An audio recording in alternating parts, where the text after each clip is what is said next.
돈키호테 5부작 1편. 책을 너무 사랑한 남자. 스페인의 어느 작은 마을, 한 남자가 있었습니다. 그는 매일 밤 촛불을 밝히고 기사 소설을 읽었습니다. 하루 이틀이 아니었습니다. 몇 년을 그렇게 살았습니다. 결국 그의 머릿속에서 현실과 소설의 경계가 무너졌습니다. 그는 자신이 진짜 기사라고 믿기 시작했습니다. 사람들은 그를 미쳤다고 불렀습니다. 하지만 400년이 지난 지금 세상은 그의 이름을 기억합니다. 돈키호테. 그의 본명은 알론소 키아노, 나이 50줄에 접어든 시골의 몰락한 귀족이었습니다. 넓은 땅도 대단한 재산도 없었고 매일이 그저 조용히 흘러가는 삶이었습니다. 특별한 사건도 대단한 야망도 없던 평범한 노년. 유일한 낙은 기사도 소설이었습니다. 마을 사람들이 다 잠든 밤에도 그의 방창문에는 불빛이 새어나왔습니다. 밤새 책장을 넘기다 보니 재산의 상당 부분을 책을 사는 데 써버렸고 잠도 줄고 끼니도 걸렀습니다. 조카 딸과 가정부는 그런 그를 걱정했지만 그는 오히려 소설 속 이야기가 진짜라고 믿기 시작했습니다. 그러던 어느 날 그는 조용히 결심합니다. 세상에 정의가 사라졌으니 자신이 직접 편력기사가 되어 세상을 구하겠다고. 다락방에서 증조할아버지 때부터 내려온 녹슨 갑옷을 꺼내 며칠 밤을 새워 손질했습니다. 투구는 이가 빠져 있었지만 마분지로 얼기설기 덧대어 완성했다고 스스로 만족했습니다. 마구간의 늙고 야윈 말에게는 세상에서 가장 위대한 이름이 필요하다며 고민 끝에 로시난테라는 거창한 이름을 붙였습니다. 그리고 자신에게도 새 이름을 지어줍니다. 돈키호테 데 라만차. 기사에게는 사랑하는 숙녀가 있어야 한다는 소설 속 공식에 따라 얼굴 한번 제대로 마주친 적 없는 이웃, 마을의 평범한 농부 여인을 마음속에서 고귀한 공주 둘시네아로 승격시킵니다. 준비를 마친 그는 아무에게도 알리지 않고 동트기 전 새벽 아무도 모르게 뒷문으로 빠져나가 길을 나섭니다. 그는 미친 사람이었을까요? 아니면 세상이 잃어버린 꿈을 끝까지 놓지 않은 유일한 사람이었을까요? 그의 첫걸음은 그렇게 아무도 모르게 시작되었습니다.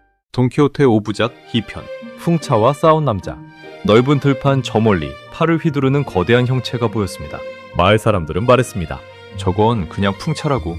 하지만 돈키호테의 눈에는 달랐습니다. 그것은 팔이 여러 개 달린 사악한 거인이었습니다. 첫 모험에서 크게 다치고 집으로 돌아왔지만 그의 열정은 꺾이지 않았습니다. 이번엔 혼자가 아니었습니다. 그의 곁에는 새로운 동행이 생겼습니다. 순박하고 배 나온 농부 산초 판사. 돈키호테는 그에게 모험이 끝나면 정복한 섬 하나를 통째로 다스리게 해주겠다는 파격적인 약속을 던졌고, 산초는 반신반의하면서도 가족을 뒤로 한 채 당나귀에 올라 그를 따라 나섰습니다. 두 사람은 라만차의 넓은 평원을 가로지릅니다. 그러던 중 들판 저편에 거대한 풍차 30몇 기가 나란히 서 있는 것을 발견합니다. 돈키호테는 눈을 크게 뜨고 외칩니다. 저기 보이는가, 산초? 팔이 여러 개 달린 거인들이다. 저것들을 무찌르면 하나님과 세상에 큰 봉사를 하는 것이다. 산초가 아무리 저것은 그냥 풍차라고, 팔처럼 보이는 것은 바람에 돌아가는 날개일 뿐이라고 소리쳐도 소용없었습니다. 돈키호테는 이미 창을 고쳐잡고 방패를 앞세운 채 로시난테에게 박차를 가하고 있었습니다. 네가 두렵다고 저 팔이 아무리 많아도 나는 두렵지 않다. 그렇게 전속력으로 돌진한 그는 마침 바람에 힘차게 돌아가던 날개에 그대로 창과 함께 걷어올려져 저 멀리 나가 떨어졌습니다. 온몸이 부서질 듯 아팠지만 그는 패배를 인정하지 않았습니다. 산초가 달려와 부축하며 제가 분명 풍차라고 말씀드렸지 않습니까? 하자 돈키호테는 진지한 얼굴로 답합니다. 이건 마법사의 짓이다. 프레스톤이라는 마법사가 내가 승리할 것을 미리 알고 거인을 풍차로 바꿔놓은 것이 틀림없다. 그의 세계에서는 언제나 그럴듯한 설명이 준비되어 있었습니다. 사람들은 이 장면을 두고두고 비웃었습니다. 하지만 그는 끝까지 자신이 본 것을 의심하지 않았습니다.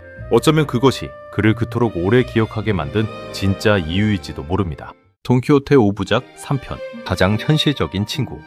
한 사람은 하늘의 별을 보며 걸었고 한 사람은 발밑에 돌부리를 보며 걸었습니다. 그런데 이상하게도 두 사람은 서로를 떠나지 못했습니다. 산초 판사는 돈키호테와 정반대의 인간이었습니다. 배고프면 배고프다 말하고 무서우면 무섭다 말하는 지극히 현실적인 남자. 그는 주인의 보험이 얼마나 허황된지 누구보다 잘 알았습니다. 풍차 사건 때도 여관을 성이라 우길 때도 속으로는 몇 번이고 고개를 저었습니다. 하지만 그럼에도 곁을 떠나지 않았습니다. 이유는 단순했습니다. 언젠가 섬에 총독이 될 거라는 약속, 그리고 이 이상한 노인에게서 느껴지는 묘한 진심 때문이었습니다. 여행이 길어질수록 둘 사이엔 예상치 못한 우정이 쌓입니다.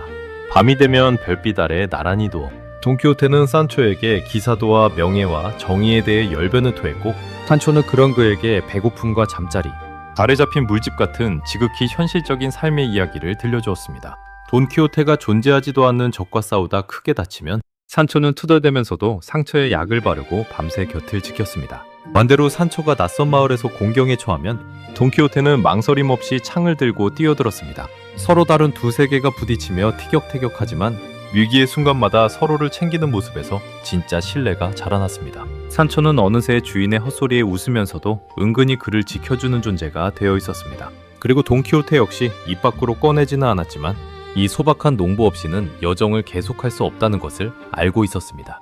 현실주의자와 이상주의자, 어쩌면 이 둘은 서로에게 가장 필요한 존재였는지도 모릅니다. 한쪽이 없다면 다른 한쪽도 완전할 수 없었을 테니까요. 돈키호테 5부작 4편 모두의 웃음거리. 세상은 돈키호테를 영웅으로 대접하지 않았습니다. 오히려 그를 심심풀이 장난감으로 삼았습니다. 여행이 이어지며 돈키호테의 소문은 널리 퍼졌습니다. 미친 늙은이가 갑옷을 입고 거인과 싸운다는 이야기는 여관과 시장을 오가며 재미난 우스갯소리가 되었습니다. 그를 알게 된 어느 공작 부부는 재미삼아 그의 망상에 진지하게 장단을 맞춰주기 시작합니다. 성으로 그를 초대해 진짜 기사처럼 융숭하게 대접하는 척하면서 뒤에서는 하인들과 함께 몰래 낄낄거립니다. 가짜 기사와의 결투를 꾸미고 마법에 걸린 공주를 구해달라며 정교한 연극을 벌이기도 합니다. 돈키호테는 이 모든 것이 자신의 명예를 시험하는 진짜 의식이라 믿고 혼신의 힘을 다해 임합니다. 그 진지함이 오히려 사람들의 웃음을 더 키웠습니다. 여관의 성으로 지나가던 양떼를 적군으로 이발사가 쓰던 노떼아를 전설의 황금 투구, 만브리노의 투구로 착각하는 일도 반복됩니다. 그때마다 크게 다치고 크게 웃음거리가 됩니다. 산초조차 가끔은 지쳐서 이제 그만 고향으로 돌아가자고 조르지만 돈키호테는 흔들리지 않습니다. 세상이 나를 비웃어도 나는 내가 옳다고 믿는 길을 걷겠다. 심지어 자신을 놀리려는 이들의 계략을 눈치채면서도 모르는 척 끝까지 기사도를 연기하는 장면도 있었습니다. 그 고집스러운 신념이 처음엔 그저 웃던 사람들의 마음 한 구석에 조금씩 다른 감정을 남기기 시작합니다. 비웃음 속에서도 그는 자신의 길을 포기하지 않았습니다. 그리고 그 모습은 웃던 사람들의 마음 한구석에 작은 질문을 남기기 시작했습니다. 어쩌면 저 사람이 우리보다 더 순수한 것은 아닐까? 돈키호테 5부작 5편 마지막 기사. 긴 여정 끝에 그는 마침내 고향으로 돌아옵니다. 하지만 그를 기다린 것은 승리가 아니었습니다. 거듭된 모험과 실패 그리고 이름 모를 병까지 겹치며 돈키호테는 급격히 쇠약해집니다. 외투에서 크게 패배한 후 그는 약속대로 무기를 내려놓고 1년간 기사활동을 중단하기로 맹세하며 고향으로 향합니다. 집에 도착한 그는 자리에 눕고 오랜 시간 열병에 시달립니다. 조카 딸과 가정부 그리고 소식을 듣고 달려온 산초가 그의 곁을 지킵니다. 그러던 어느 날 오랜 잠에서 깨어난 그의 눈빛이 이전과 달라져 있었습니다. 정신이 맑아진 것입니다. 그리고 놀랍게도 그는 담담히 고백합니다. 나는 미쳐 있었다. 그 몹쓸 기사도 소설들이 나를 미치게 했다. 이제야 눈이 띄었다. 그토록 지키려 했던 돈키호테라는 이름을 스스로 내려놓고 본래의 이름 알론소 키아노로 돌아갑니다. 유언장을 쓰고 조카 딸에게 재산을 남기며 앞으로 기사도 소설 근처에도 가지 말라고 당부합니다. 곁을 지키던 산초는 오히려 이 모습에 마음이 무너집니다. 제발 그런 말씀 마세요 나리. 우리 함께 다시 들판으로 나가요. 험을 정복하러 가요. 그는 차라리 주인이 다시 창을 들고 거인과 싸우겠다 말해주기를 바랐습니다. 하지만 알론소는 조용히 웃으며 고개를 저었고 가족들에게 둘러싸인 채 평온하게 눈을 감습니다. 세상에 흔적을 남기지 못한 채 끝난 것처럼 보이는 죽음. 그러나 그가 남긴 것은 분명 있었습니다.